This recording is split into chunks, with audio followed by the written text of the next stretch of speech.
Hello बच्चों। तो हमारा चैप्टर 1 एंड चैप्टर 2 एनसीईआरटी का कंप्लीट हो चुका है बेटा। अब हम स्टार्ट कर रहे हैं चैप्टर नंबर 3 एनसीईआरटी के अकॉर्डिंग। बेटा ये चैप्टर नंबर 3 है और अदर रेफरेंस बुक के अकॉर्डिंग इसको यूनिट 2 बोला गया है। ठीक है, तो अब हम स्टार्ट करेंगे आज यूनिफॉर्म मोशन इन डिटेल। ठीक है, यूनिफॉर्म मोशन आपने बच्चों 9th क्लास में पढ़ा होगा, बट वो इतना डिटेल में नहीं था। यहाँ पर हम कंप्लीट डिटेल पढ़ेंगे यूनिफॉर्म मोशन की कि क्या होता है।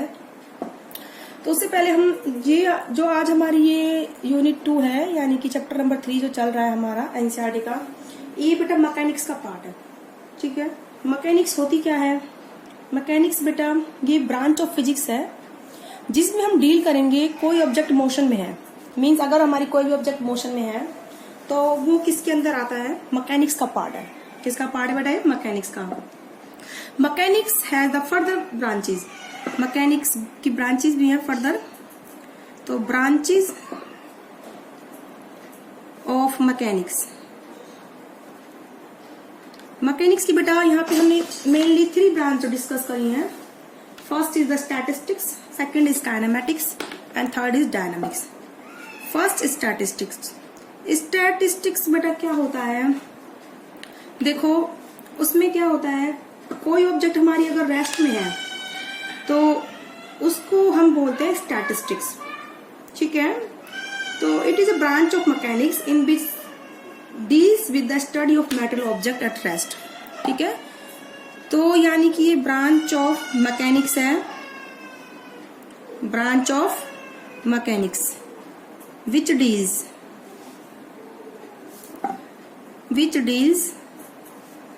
with material at rest। Material at rest मतलब कोई भी मटेरियल अगर हमारा रेस्ट में है तो हमारी वो कैसी ब्रांच होगी बेटा? स्टैटिस्टिक्स होगी। अब आती है नंबर 2 आती है बेटा हमारी काइनेमेटिक्स। कौन सी ब्रांच आती है बेटा? काइनेमेटिक्स। काइनेमेटिक्स में बेटा देखो क्या होता है, ऑफकोर्स वर्ड बता रहा है काइनेटिक, काइनेमेटिक्स मतलब काइनेमेटिक्स मतलब जो काइनेटिक्स से रिलेटेड है, मींस मोशन से रिलेटेड है। ठीक है, ठीक है। तो काइनेमेटिक्स जो है ये ग्रीक वर्ड है बेटा, ग्रीक वर्ड से लिया गया है काइनेमा, जिसका मीन्स होता है मोशन। क्या होता है? जो ये काइनेमेटिक्स है, काइनेमेटिक्स इज ग्रीक वर्ड जिसका मीन्स क्या है? मोशन। क्या है बेटा जिसका मीनिंग? मोशन। तो हमें इसी से पता चल रहा है काइनेमेटिक्स मतलब मोशन। तो it is the branch of mechanics. तो इसको आप लिखोगे बेटा branch of mechanics which deals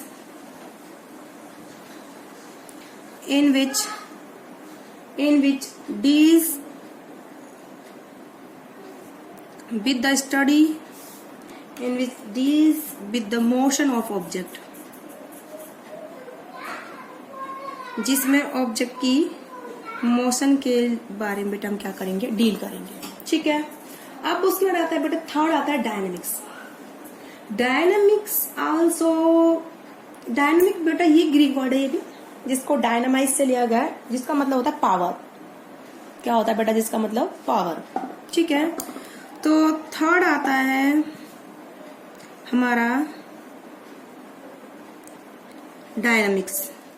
ठीक है, तो ये जो डायनामिक्स है बेटा derived from Greek word, derived from Greek word. Greek word है आपका बेटा डायनामाइज, जिसका मतलब होता है, पहले तो किस ग्रीक वर्ड से लिया गया है? डायनामाइज, जिसका मीनिंग होता है विच मीनिंग पावर, जिसका मतलब होता है बेटा पावर होता है। क्लियर है? तो it is the branch of mechanics जिसमें हम डील करते हैं study of motion of object taking into account the factor which cause motion. जिनकी वजह से मोशन हो रहा है हम उन फैक्टर्स को बेटा क्या लेंगे? काउंट में लेंगे। ठीक है, तो डायनामिक्स में हम उन फैक्टर्स को भी काउंट में लेंगे जिनकी वजह से क्या हो रहा है बेटा, मोशन हो रहा है। ठीक है, तो branch of mechanics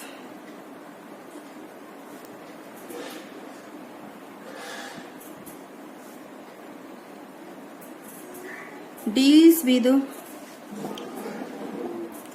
motion of object, मतलब ऑब्जेक्ट इन मोशन। ठीक है, तो किससे डील होती है, deals with the study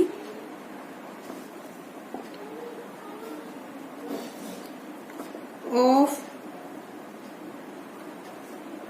motion of object. ठीक है,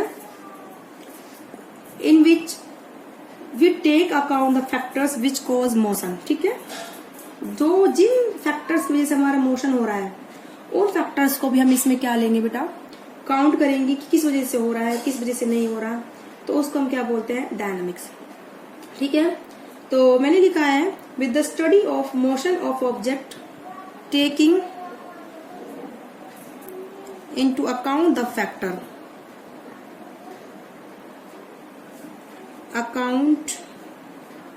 factors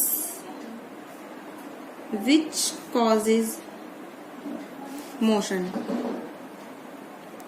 क्लियर है, तो रेस्ट, स्टैटिस्टिक्स मतलब रेस्ट पर है हमारे ऑब्जेक्ट, काइनेमेटिक्स मीन्स हमारा ऑब्जेक्ट मोशन में है, थर्ड डायनामिक्स मतलब ऑब्जेक्ट मोशन में है, साथ में हम ये भी कंसिडर करेंगे, ये भी लेंगे हम अकाउंट में कि what is the cause of motion.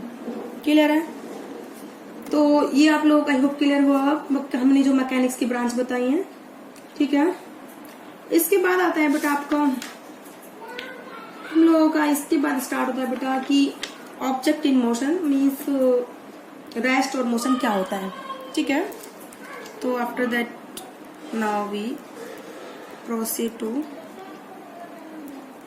Object in motion. ठीक है, तो सबसे पहले आता है बेटा rest.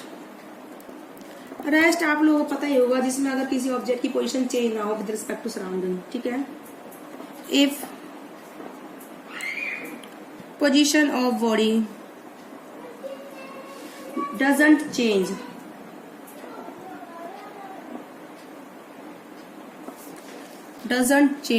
with respect to its surrounding।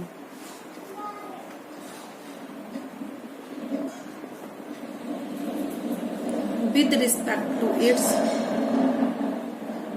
surrounding, surrounding के साथ अगर ऑब्जेक्ट की पोजीशन चेंज ना हो, that is called rest.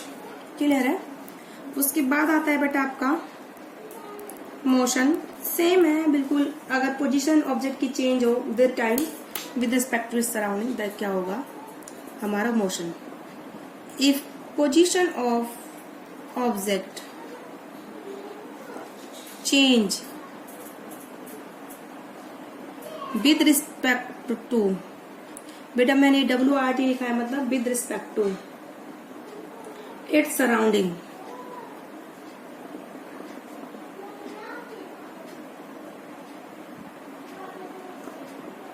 With time. ठीक है, टाइम के साथ अगर ऑब्जेक्ट की पोजीशन चेंज हो सराउंडिंग के साथ, तो हम उसको क्या बोलेंगे बेटा, मोशन में। तो देखो बेटा, ये रेस्ट एंड मोशन दोनों रिलेटिव वर्ड है, ये इंडिपेंडेंट वर्ड नहीं है, दोनों ही कैसे हैं, एक दूसरे के रिलेटिव हैं कि रेस्ट और मोशन क्या होता है।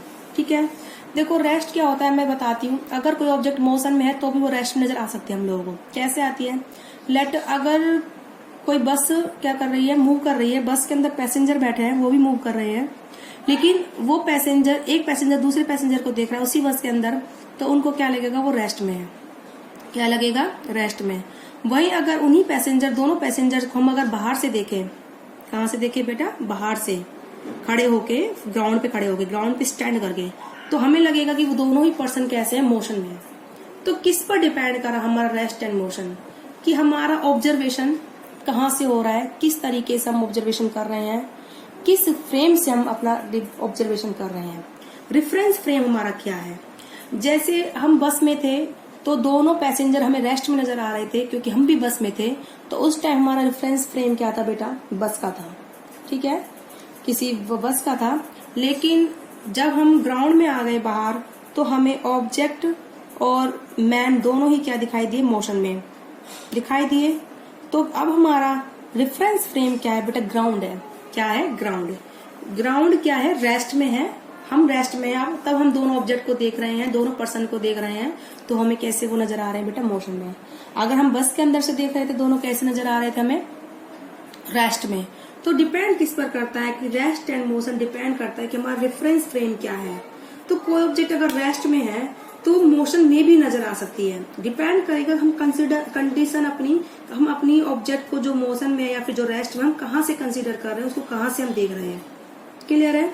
सेम ट्रेन के साथ होता है। ट्रेन में अगर कोई अंदर पैसेंजर बैठे हैं, आपस में एक दूसरे को देख रहे हैं, तो उनको लगता है कि वो रेस्ट में है। लेकिन वही अगर हम ग्राउंड पे खड़े होकर ऑब्जर्व करें ट्रेन के अंदर पैसेंजर्स को, ट्रेन के पैसेंजर्स को, तो हमें वो क्या लगेंगे? मोशन में। क्लियर है? तो ये जो टर्म है rest and motions are relative term. कैसी है बेटा? ये रिलेटिव है एक दूसरे के। तो ये बात आप नोट बना के लिख लीजिए, rest and motions are relative. ये एक दूसरे के बेटा कैसे हैं? रिलेटिव है। ठीक है? Not independent to each other. ठीक है? Both are depend, both are relatively close to each other. दोनों एक दूसरे को डिफाइन कर सकते हैं। ठीक है? तो अब जो मैंने बात करी थी फ्रेम ऑफ रेफरेंस की, ठीक है, कि रेफरेंस फ्रेम क्या होता है, इसके बारे में हम अभी डिस्कस करेंगे। आगे करेंगे भी हम अच्छे से इस चीज के बारे में डिस्कस कि ये रेफरेंस फ्रेम होता क्या है। ठीक है? उससे पहले भी हमारी 2 टर्म्स और हैं। हमारे जो मोशन है, मोशन के जो टाइप है, इसमें मैं 1-2 मोशन बता दी तुमको, रेक्टिलिनियर और ट्रांसलेटरी मोशन। ठीक है? तो रेक्टिलिनियर मोशन क्या होता है? जिसमें अगर कोई point mass body move along straight line. ठीक है? तो अब मैं करा रही हूं बेटा टाइप ऑफ मोशन। ठीक है? तो टाइप ऑफ मोशन में पहला आता है बेटा rectilinear motion.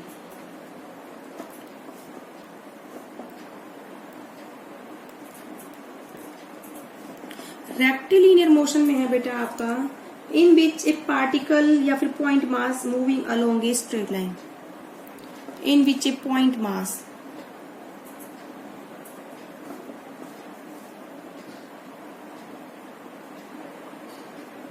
Moving along straight line. कोई भी पॉइंट मास अगर हमारा स्ट्रेट लाइन में मूव कर रहा है, that is the rectilinear motion. ठीक है? लेकिन ट्रांसलेटरी मोशन क्या होता है बेटा? ट्रांसलेटरी मोशन बस बॉडी जो हमारी पॉइंट मास नहीं होती, ठीक है, उसमें होल बॉडी को कंसीडर करते हैं, उसमें हम बॉडी को पॉइंट मास नहीं लेते। ठीक है? तो यही डिफरेंस है रेक्टिलिनियर और ट्रांसलेटरी मोशन में। ठीक है? तो ट्रांसलेटरी मोशन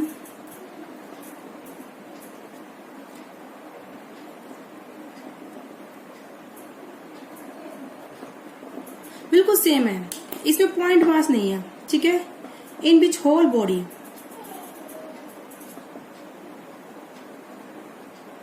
ठीक है, जिसमें पूरी बॉडी क्या करती है? स्ट्रेट लाइन में मूव करती है। ठीक है? In which a whole body is moving along straight line.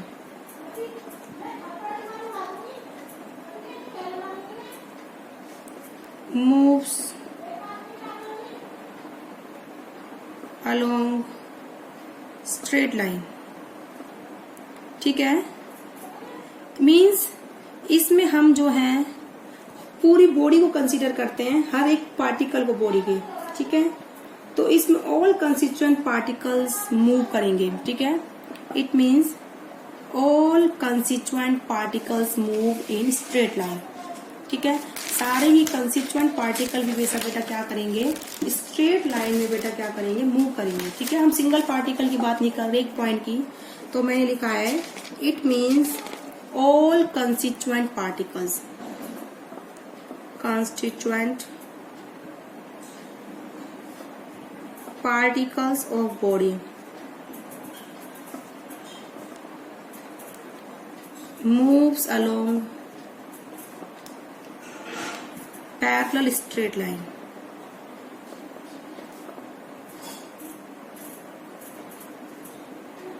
ठीक है बेटा? इस तरीके जैसे मान लो ये कोई बॉडी है, ठीक है, स्ट्रेट लाइन में जा रही है, तो इस बॉडी में भी बॉडी मान लो 1 2 3 4 5 6 पार्टिकल लेट, तो इसमें ये पार्टिकल भी स्ट्रेट लाइन मूव करेगा, ये पार्टिकल भी स्ट्रेट लाइन मूव करेगा, ये वाला भी, ये पार्टिकल भी स्ट्रेट लाइन मूव करेगा, ये पार्टिकल भी स्ट्रेट लाइन मूव करेगा, और ये वाला पार्टिकल बेटा स्ट्रेट लाइन में मूव करेगा। तो ये नहीं कि ओनली एक पार्टिकल मूव करा। अब देखो ये ऊपर वाले 3 पार्टिकल इस स्ट्रेट लाइन में गए और नीचे वाले 3 पार्टिकल बेटा इस स्ट्रेट लाइन में गए ना, तो दोनों स्ट्रेट लाइन कैसी है, पैरेलल है। तो मैंने इसलिए वर्ड यूज करा यहाँ पे along parallel straight line. All constituent particle moves in parallel straight line, मतलब ये जो ऊपर के 3 पार्टिकल थे स्ट्रेट लाइन में चल रहे थे और नीचे के 3 पार्टिकल इस स्ट्रेट लाइन चल रहे थे, ये दोनों स्ट्रेट लाइन कैसी है बेटा, पैरेलल है। ठीक है, तो बात दोनों का ही मोशन कैसा स्ट्रेट लाइन का है, बस फर्क ये रेक्टिलिनियर मोशन में हम ऑब्जेक्ट को पॉइंट मास मान लेते हैं, एक पॉइंट की बात करते हैं, और ट्रांसलेटरी में हम पूरी एक बॉडी की बात करते हैं। सेम बेटा सर्कुलेटरी और रोटेटरी मोशन का है। सर्कुलर मोशन में पॉइंट मास मूव करता है सर्कल में, और जबकि रोटेटरी मोशन में जो पूरी बॉडी है वो क्या करती है, मूव करती है किसी सर्कल में। ठीक है, तो ये हो गया ऐसे ही रोटेटरी और सर्कुलर मोशन। ठीक है, अब आता है तुम्हारा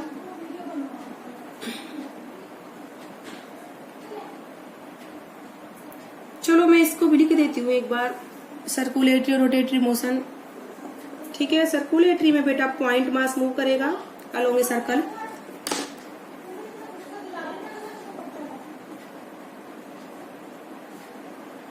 सर्कुलर और रोटेटरी मोशन। ठीक है, तो सर्कुलर में क्या होता है बेटा, ए पार्टिकल या फिर point mass move along a circle. In circular motion a point mass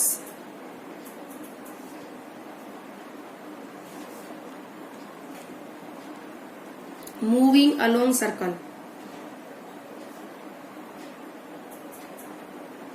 ठीक है, और in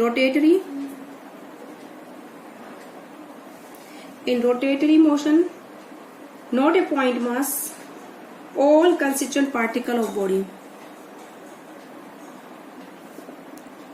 all constituent particles of body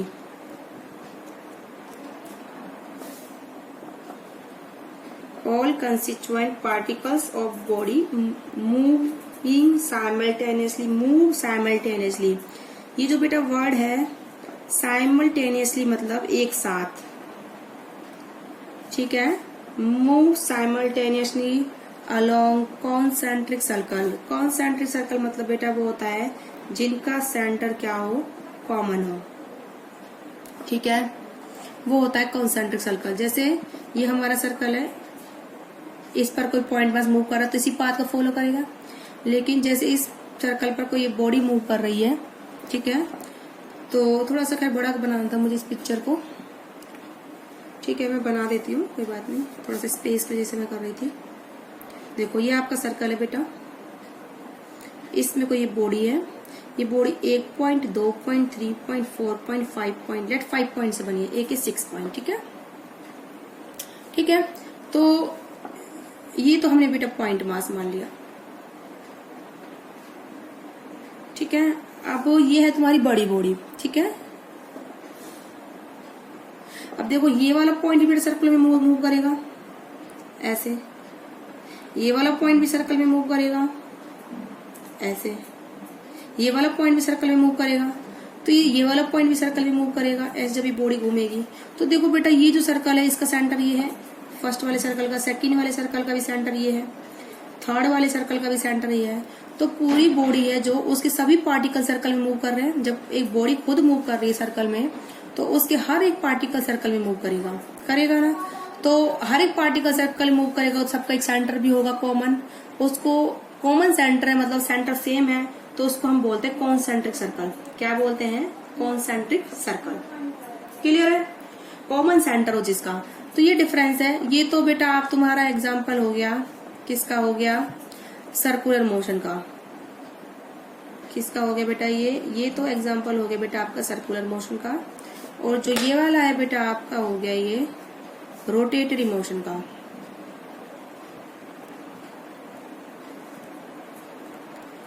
ठीक है, that is the difference between circular and rotatory motion. ठीक है, अब ऐसे ही आता है ऑसिलेटरी एंड वाइब्रेटरी मोशन। इसके बारे में तो खैर कंप्लीट आएगा 10th वीडियो में, हम वहां डिस्कस कर लेंगे इस चीज को, what is oscillatory and what is vibratory motion. ठीक है, तो अब हम कराते हैं what is a point mass. ये पॉइंट मास होता क्या है?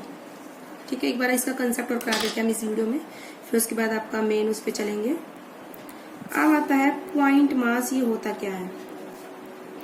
पॉइंट मास क्या होता है बेटा? अगर किसी भी ऑब्जेक्ट का during motion in a given time it covers large distance then its own size, अगर उसके साइज से ज्यादा वो ज्यादा डिस्टेंस कवर करता है तो उसको हम बॉडी को पॉइंट मास लेके चलते हैं। जैसे कि एक बस है, वो 2000 किलोमीटर, 100 किलोमीटर, 200 किलोमीटर चल रही है, तो वो उस बस के साइज से जो डिस्टेंस ट्रेवल कर रही है गिवन टाइम में वो बहुत ज्यादा है, डिस्टेंस जो है बस के साइज से। तो हम बस का डिस्टेंस, जो बस की लेंथ है, हम उसको काउंट नहीं करते, उसको हम बस को एक पॉइंट मान लेते हैं। क्लियर है? ऐसे ही एरोप्लेन है, 1000 किलोमीटर, 1000, 2000 किलोमीटर का डिस्टेंस कवर करता है, तो उसके डिस्टेंस के कंपैरिजन में जो साइज है एरोप्लेन का वो बहुत कम है, तो इसी को हम क्या मान लेते हैं? Point mass. तो पॉइंट मास क्या होता है बेटा? अगर ड्यूरिंग मोशन किसी भी गिवन टाइम में, तो it covered distance much greater than its own size, then it is considered as a point mass. तो a object is considered as point.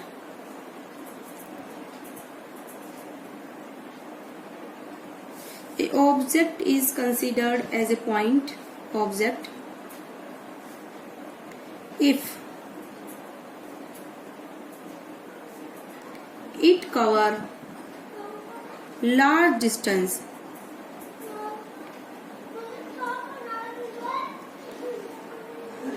if it cover distance much larger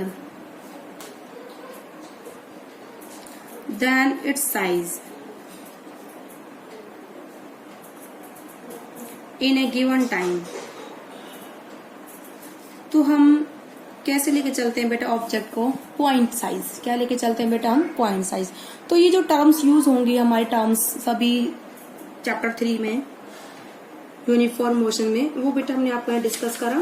kinematics, dynamics, rest, motion, rectilinear, circulatory motion and point mass क्या होता है। इसके बाद हम start करेंगे आपका scalar and vector quantities पर चलेंगे आगे फर्दर टॉपिक पे। आज के लिए इतना ही बेटा। आई होप आप लोगों को आया होगा समझ में। तो बुक में से जरूर पढ़ना बेटा एक बार, तब अच्छे टॉपिक क्लियर होते हैं। After listening the video, after watching the video, also you have to read once time from book. You can use any book, whether you can read from NCERT, from Modern ABC, from Pradeep, किसी भी book से आप पढ़ सकते हो जो भी आपको अच्छी लगती है, या फिर